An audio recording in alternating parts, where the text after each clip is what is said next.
At least 26 initiates have died during the summer initiation season, which began in November in the Eastern Cape alone. Following the announcement, there are calls to clamp down on illegal schools and in Indaba to find solutions ahead of the winter initiation season. Joining me now to talk about this sad state of affairs is the Secretary General of the Congress of Traditional Leaders in South Africa, Zolani Mkiva. You're a part of this conversation tonight. Of course, you can send us your WhatsApp comments and questions, 072-110-5584. A suggestion is for stricter measures to be put in place. In fact, even taking it further to say a murder charge should be followed when there is a death of initiate. What are your thoughts on that? You can tweet us as well at Newzroom 405. Mhlekazi, good evening and thank you very much for your time and joining us tonight here on In Focus. Government has intervened, right? They have put regulation in place to regulate the practice, focusing one in giving direction at the initiation schools, giving regulation at the initiation schools, but two, regulating the behavior of their traditional surgeons. In your mind, has this resulted in any significant change? Well, not quite, because you see, these deaths and fatalities are going to continue if we are not able to formalize and institutionalize the traditional initiation schools. By that, I mean we need to recognize and give impetus similar to the formal education and the health facilities when we deal with the traditional schools. So the formalization and institutionalization of these traditional initiation schools will help to improve the efficiency and the effectiveness of administering them, because you will now have a dedicated workforce of organic and professionals to work full-time whenever there's going to be a season. So we are unable to do that because there are gaps in the system which are caused by the fact that there is no dedicated workforce which is there to administer these affairs day to day. And this we are always found wanting by thugs who are looking to make a quick buck by a conduct which is similar to human trafficking, wherein they set up bogus initiation schools behind the backs of the traditional communities and the villages. They choose spots which are inaccessible, which are not visible, so it is very difficult to find them where they are located. Yeah. And because there is no resource that is dedicated with budgets and so on to ensure that things like that do not happen. So our proposal is that much as we have these regulations, we need to make sure that we formalize this structure so that there are clear processes of registration and enrollment. There are clear processes of ensuring that there's administration, there's also monitoring by people who work on full-time basis, so that we can begin to map in the country, district by district, and say, there is the initiation school in that district, and there is another one in another adjacent district. In that way, we can be able to monitor the situation. So we are going to be making a formal policy proposal as a contralessor to the government, that the government must come to the party and ensure that we formalize and institutionalize. We live in different times. So in line with the perspective of African Renaissance, the full recognition of this national ritual means that the centrality of it, even prior to the initiation season commencing, the leadership of the country must make a declaration and register to the nation the start of the season. In that way, we will give the much needed recognition to this national ritual, which is there to produce young regiments, patriots and future leaders of this country, not deaths. These deaths are a devastating outcome, which is not supposed to happen. It is unbecoming, it is unwarranted, and it is totally unacceptable. Yeah. It is a disaster. Yeah, for the institution of traditional leadership. And we'll unpack a little bit more how we redefine this practice better so that it contributes to the broader challenges of moral regeneration in society. But let's talk about, for example, this call for a provincial Indaba, where the Premier believes maybe something could come out of that, which could be a panacea to this particular challenge.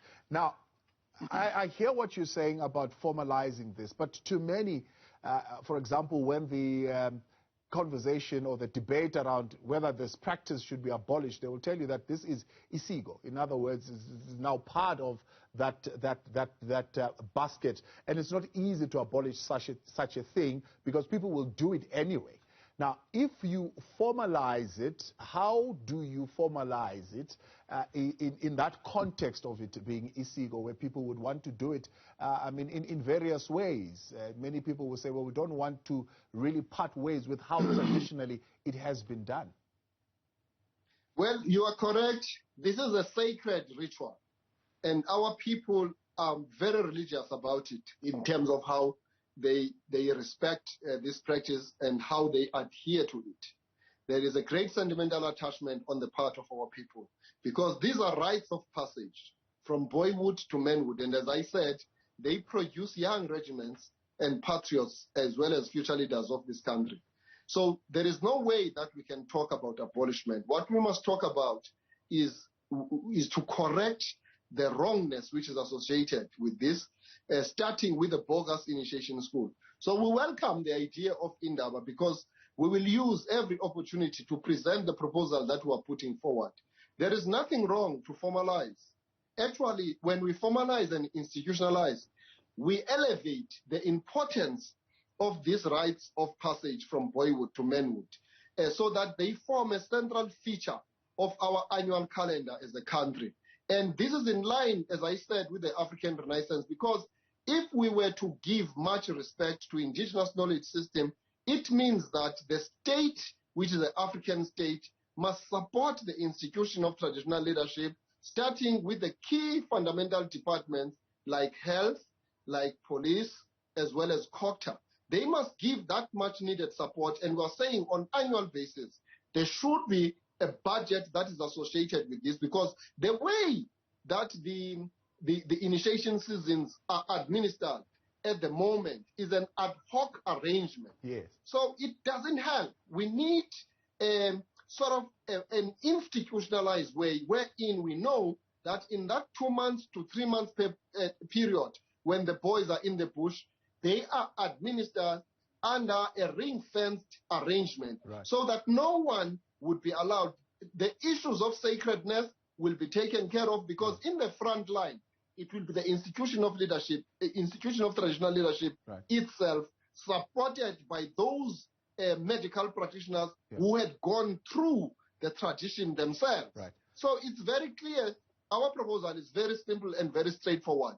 It's saying that let's give the same respect and accord the same support that we accord to formal schools as well as the health facilities, yeah, to the institution of traditional leadership as it relates to the initiation schools. Yeah. So now if we take that route, for example, one matter has been raised that we have focused, because we're looking at this because of the escalating number of deaths, more on the traditional surgeon, who most of the time they are what you would call complying with the regulations and what needs to be done. But there's a bigger question that is being asked on the role of the guardians and whether the guardians are being regulated enough, because they almost play a role, as you put it, of informal educators, and whether or not a curriculum should be developed, particularly for them, and that is well known, that is open, that is known by government, that can be monitored and regulated, comprising on all the issues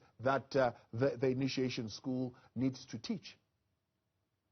You are correct. Let me start with the curriculum. The curriculum is in existence. All what needs to be done is for it to be transcribed and be put in a packaged manner, which would then be used by the very same people who are known to be organic and who have been doing this work for many years. And all that needs to be done is that this should be then formalized so that it can happen in a very consistent manner, in a manner that it cuts across, so that the results that you want to achieve can be anticipated, and also you can prevent all other things that are now happening. Then the role of the parent and the guardian is very central to this. The regulations are very clear. There is no child that must be enrolled without a formal consent of the parent. But because there are these gaps which are found as a result of the ad hoc arrangements, some people are able to beat the system and actually check in children who are underage, who then that would mean it's a violation. But also children who don't carry the medical certificate wherein it tells them that they have been examined. So all of these things are loopholes in the system as a result of it being ad hoc in terms of how it is administered. Otherwise, the parents must not outsource their children in this period. They need to ensure that if they are at work, they must either deploy an uncle or a brother or someone very responsible in the family, so that at all material times, the family has a role to play. But over and above that, one of the major challenges is the fact that this ritual has been exploited by those who want to make money out of it. Yeah. So in a sense, there is a great deal of commercialization of this ritual, where in the enrollment itself, people are made to pay hefty prices. Yeah. And these are the things that we are talking about, that it should be, as a national ritual, it should be declared as a free education and a free process, wherein people are checked in, and the government must then bring resources together so that even the poorest of the poor is not made to pay exorbitant prices in order for their children to go through this exercise. You see, capitalism does this. It has a way of even protruding in our own spaces by way of commercializing such a very important ritual. Yeah. So the commercialization creates all sorts of other problems, because the vultures are watching and they are looking for an opportunity to make that quick buck. Can the practice be redefined to better contribute to the broader challenges facing society, particularly moral regeneration, fight against gender-based violence, and, of course, create other opportunities where even skills could be transferred? We'll talk a little bit more to that when we return. We have with us the Secretary General of Controlesa, Zolani Mkiva. And let's get your views tonight at Newzroom 405 on 072-110-5584. What stricter measures can be put in place to eradicate the criminal activity or criminal element often found in initiation schools? We'll get there in a moment when we return. Welcome back. The focus tonight, of course, is unpacking a little bit more on the problem of the practice of initiation and what can be done to deal with the criminal element often found in these initiations. And Controlesa are coming up with a solid and a firm idea and policy position on how this should be approached going forward. The question then is, can the practice be redefined to better contribute to the broader challenges of moral regeneration? I'll tell you why.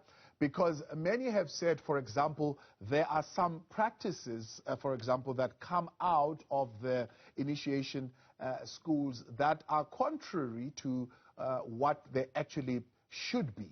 For example, there's drinking. For example, sometimes there are even criminal elements of stealing and so forth that comes with it. And they're saying, well, if you look at that, those are not the values that we want to see being promoted in society. So what role can the initiation school play in establishing moral values?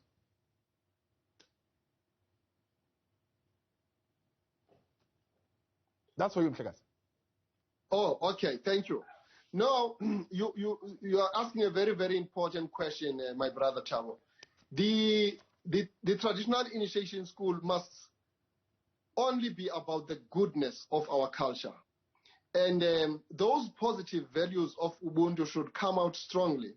And in fact, when those young boys are checked in there, the 8 modules that they are supposed to be taken through are about the goodness of humanity, nothing else.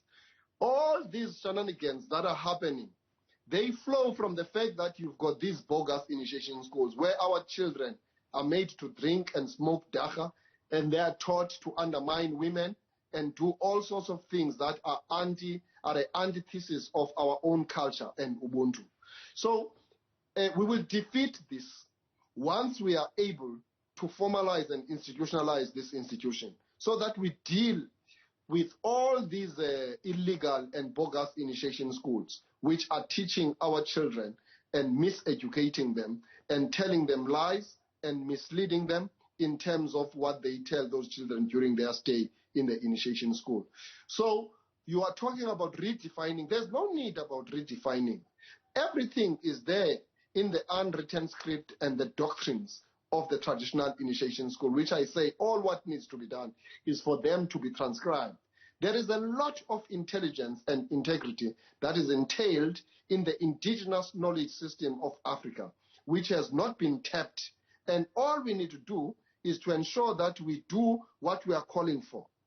Once we do that, all these things that you are talking about will find expression to that. The only thing that we could possibly do is to make additions which are linked now to skills transfer and so on, so that if the children are there for a period of a month and a half, then they can, beyond learning the values on how to carry themselves, on how to build good characters for the nation, then you can also bring in certain skills and attributes in the context of their school. Yeah. This, if it was to be an organic school based on our African customs and traditions, it will do wonders because it will bring the centrality of African education. Remember, initiation schools are the pre-colonial schools, and they were not only meant for young men. They are also rites of passage from girlhood to womanhood. All of these things need to be brought into the fore, yeah. But without diverting from what we are talking about. Yeah. We need no one would be against the professionalization yes. of the traditional initiations as long as the administration is firmly under the institution of traditional leadership. And all what needs to happen is that the state institutions must give that support yeah. to the institution in order for those institutions to be empowered and be capacitated, yeah. including traditional surgeons. Yeah. They must be trained. They must be capacitated. So there must be an ongoing capacity building exercise for traditional surgeons, traditional nurses, and they must interact yeah. with the medical practitioners who have gone through the same exercise of initiation yeah. so that there are no contradictions, so that we don't expose our own culture unnecessarily to people who have not gone through it. I suppose that also answers the question that is being raised by the Premier about Amakankata and the type of education or the type of misinformation that they sell to the initiates, for example, around drinking water, where we find that a majority of the 26 that have died this particular season actually dying of dehydration. And this is the degree of, I suppose, education and the level of regulating that will be required as far as that is concerned. Certainly. The other important thing that is linked to that about Amakangata, and Amakangata are in this case the traditional nurses I'm referring to, or caregivers. They do need that kind of training from time to time. But more than that, the issue of money again comes into play here. Some people just volunteer to be Amakangata in order for them to create a revenue for themselves in that process. So unless we formalize, you see, the formalization will help to deal with many things that are wrong, many ills that are going wrong as a result of not having this formalization and institutionalized approach. We will cut a lot of debt if we proceed going forward in this way. So we are in agreement with Premier Mabuyane about the idea that he is talking about. And all what we have done as Contralesa is to package that. So we think that is a whole some approach which we are coming with yeah. as a solution to the problem going forward. We know that some conservative traditionalists will want to stick to their guns of primitivism. Look, culture is not static. Culture is dynamic. And our bodies are no longer strong as our ancestors were because we eat different food, we live in a different environment, and there are a whole range of other threats including the viruses that we're confronted with. Our great-grandfathers never wore these masks. Now we are compelled by the advent of these diseases to behave differently. We can't live in the 7th century and yet we are in the 21st century. We ought to adapt, and adaptation has always been a key principle of even the ancient societies. We have survived because we adapt into the current conditions.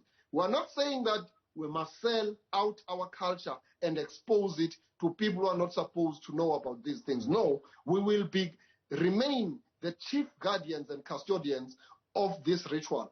All what we are saying is that we ought to behave differently, and we must ensure that there's accountability. If you have amakangata that do not account to anybody, then you are going to have a problem. What we are saying by formalization and institutionalization is that there must be a clear mandate and there must be a clear accountability. Where there are formal structures, so it is easy that when the institution of traditional leadership has issued a marching line on these matters, then there will be one way of behaving, that of accountability. You've touched on it a little bit more, talking about the rite of passage, not only for boys, but also for girls. It can segue nicely into the next conversation we're going to have around the Department of Basic Education's national policy for prevention and management of teenage pregnancies, right? We'll talk about the guiding principles in a moment. But what degree of education do you think is present within the context of initiation schools that can help us deal with this particular matter? Because now we're resolving, for example, to criminalizing that type of behavior, where we're saying schools must now report this to police when it happens. Well, the degree of learning and training within the current arrangements is less than candid, if I may put it that way. But the potential is great in order to achieve so many good things that we have spoken about here, which, if were to be applied in the context of these traditional schools, then they would be schools, traditional schools, that would help us to find progress in a number of fronts, including ensuring that we influence even the education system in a broader sense of what needs to be taken care of. Heritage studies, and so on and so forth. So what is taught in those schools is a clear way of how an African conducts himself. And the lessons that are learned by boys during their time are not that different from the lessons that are taught to the girls when they go through the custom of ukutomba, okanye ukutombisa. Those are initiation rites in both cases. It's just that there are specific modules which are meant for boys and specific modules that are meant for the girls, so that there is a correlation between the behavior of the boy and the behavior of the girl in the final analysis. So I'm saying that these schools are very necessary, that our government should also take an active role by interfacing with us as an institution of traditional leadership, so that we lead from the front and the government creates an enabling environment as well as budgets for us to have full capacity to do these things, throughout the country. Should not just be an issue of the Eastern Cape, but it could start in the Eastern Cape, because where the major problem manifests is in the hot spots areas where there are killing fields, where children are killed through bogus initiation schools. And I'm in full agreement that they must be criminally charged and there should be convictions and people must be jailed to rot in jail, because we can't afford to have a country where children are killed in the name of their rights. That's why, as Contralesa, we're very much devastated and we're actually ashamed, and we're saying we need to act and act now to stop this once and for all. That's why we are coming up with this policy trajectory. Have we successfully, though, uncovered the scope of the problem of the criminal elements found in these initiation schools? Because I tell you what, you've got a formal education system here in the country. That doesn't stop fake schools from operating, right? And some of the schools are government schools. They are funded, but they still do come out. They will mushroom here and there. Plus, if you have the added hook of being funded by government, people will want to get a hold of that money. So have we successfully uncovered the scope of this problem of these fake schools?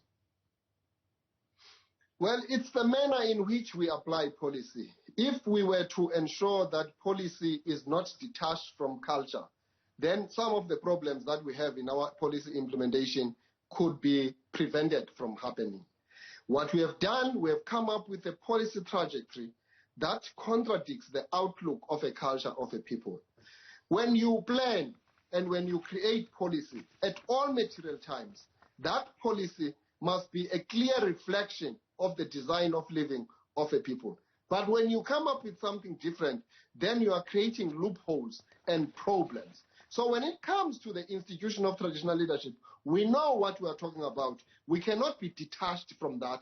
Actually, we must lead from the front. The only thing that we are short of that makes us not to have the tip that bite is because we don't have resources. Monitoring needs us to move around, and it needs us to have people who are employed full-time, season to season, to deal with these matters. Of course, there are great challenges that are happening and that manifest in formal education sector, which includes child pregnancy, which is a big problem. Again, there, you will find that the manner in which we structure our SGBs, sometimes I'm from a village, you find that there is a clear isolation or disassociation of the traditional structure in this village to have a role that plays in a school or a clinic. And as a result, you find a school being ransacked by some thugs within the community. And yet, if you had constituted that SGP in accordance to how leadership manifests in that particular village, you wouldn't have that problem. I'm just making an example at a local level, particularly in rural areas, which are the major parts of areas of our jurisdiction. This is the manifestation of policy. Policy must never be delinked and disassociated with the structures on the ground.